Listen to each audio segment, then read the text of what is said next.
So we're going to talk about Oleo Saccharum. And Oleo Saccharum is basically infusing oils from the rinds of citrus fruit into sugar and basically flavoring your sugar so that you can make a really beautiful simple syrup to use in your drinks. We're just going to need a couple basic things from around your kitchen. Peeler, whether you're using a Y peeler or just a potato peeler. These are really good. These are Kuhn Rikons, and they come, you can get these in a package of like 3 for like 12, 15 bucks. But the real key though is that a really fresh, sharp peeler really makes a difference in the level of peels that you're getting. First, we start by selecting our fruit, right? The right type of lemon, lime, or orange, or grapefruit that you want to use really makes a huge difference. And Morgenthaler talks about this thing of, you know, the type of fruit, or more like the peel, right? A rule of thumb is that a really smooth fruit, citrus fruit, gives really good juice, but not the best peels for Oleo Saccharum. You want your Oleo Saccharum peels, or whatever peels that you're using, to be kind of like, I don't know, like your complexion in high school, right? You want it really bumpy and not smooth. We're gonna use these oranges because these oranges have that perfect kind of complexion. Bumpy, it's gonna produce some really good peels. I'm gonna go with the Kuhn Rikon and working the peels. Basically, you wanna get as much of this exterior part as possible without getting the pith. That's the white stuff inside. So we're just gonna peel, and that's perfect. See how at the very end there's a little bit of white pith, but mostly peel. That's perfect, that's what we want. And no matter how you do it, you wanna get as much peel as possible. How much peel do you ask? Well, there's a lot of like old recipes that will say, you know, the peels of this many oranges or lemons. I'm a detail guy, and I like to go by grams and weigh everything out. So for every 70 grams of peel, I feel like that's a good like starting batch for Oleo Saccharum.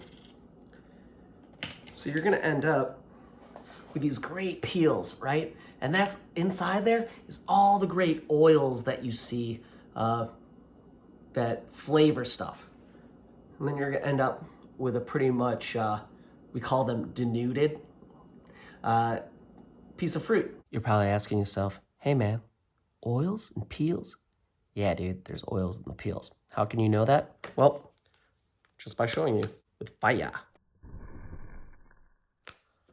Did you see that? All those that little flame was shot out by the oils crossing that flame and then catching fire. Really cool, right? So we're gonna take any scale that you might have, and we're gonna weigh that out. And for these 2 oranges, we have 36 grams. So we're gonna peel this other orange.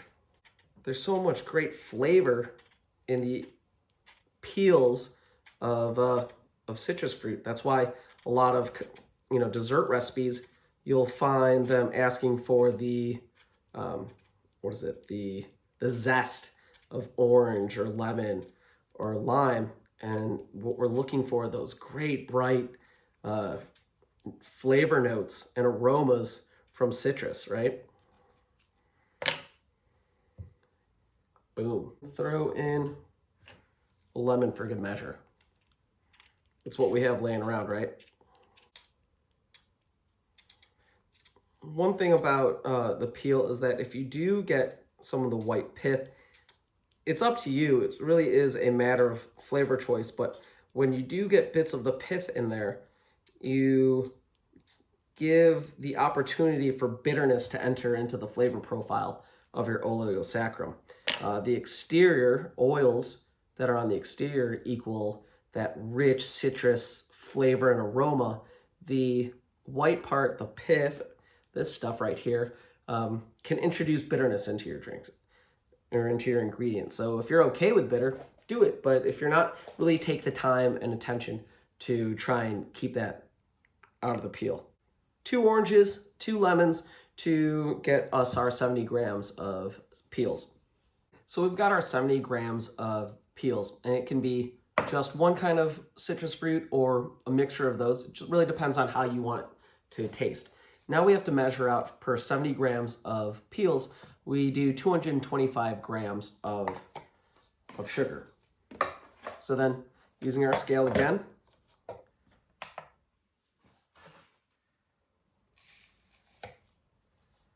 I just like to measure things out because, especially measuring things out like sugar, you know, 1 cup of one ingredient can be different from you know, white sugar like this can look different than a cup of, say, brown sugar, refined sugar.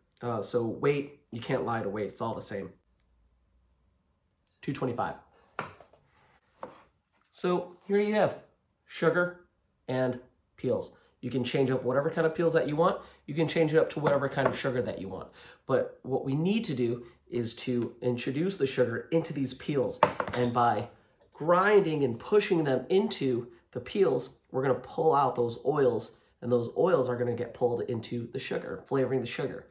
So back in the day, they would put these peels into a bowl and pour the sugar on top and just grind it into there. Boom, boom, boom. Really cool thing that Morgenthaler came up with in his method is to vacuum seal it, right?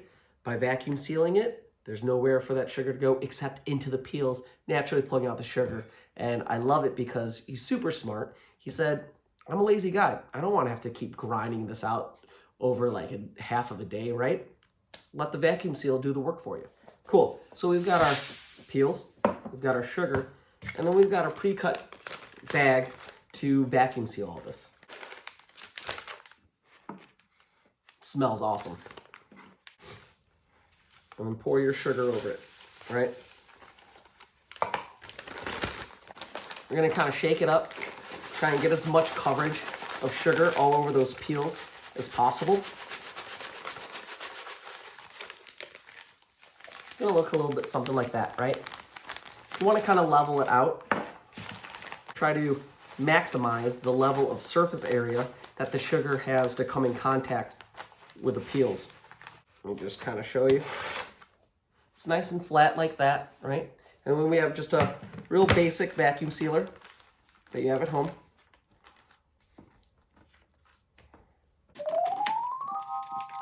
I'm going to seal it.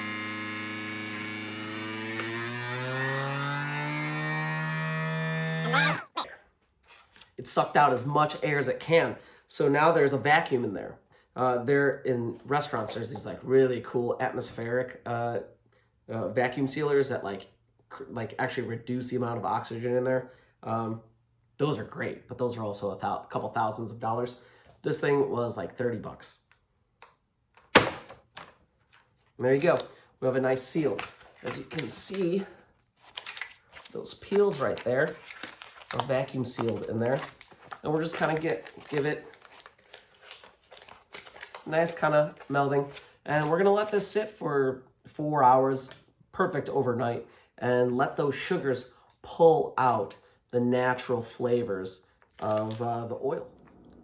So guys, just an update. It's probably been an hour since we vacuum sealed the sugar, and you can even tell, see how the oils are starting to seep into the sugar.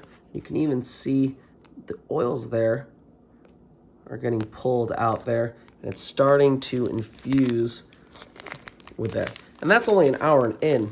So, you know, we're just letting this do its own work. And the things I've been doing other stuff while this is happening. So it's really perfect for a lazy guy like me. So thank you, Jeffrey Morgenthaler.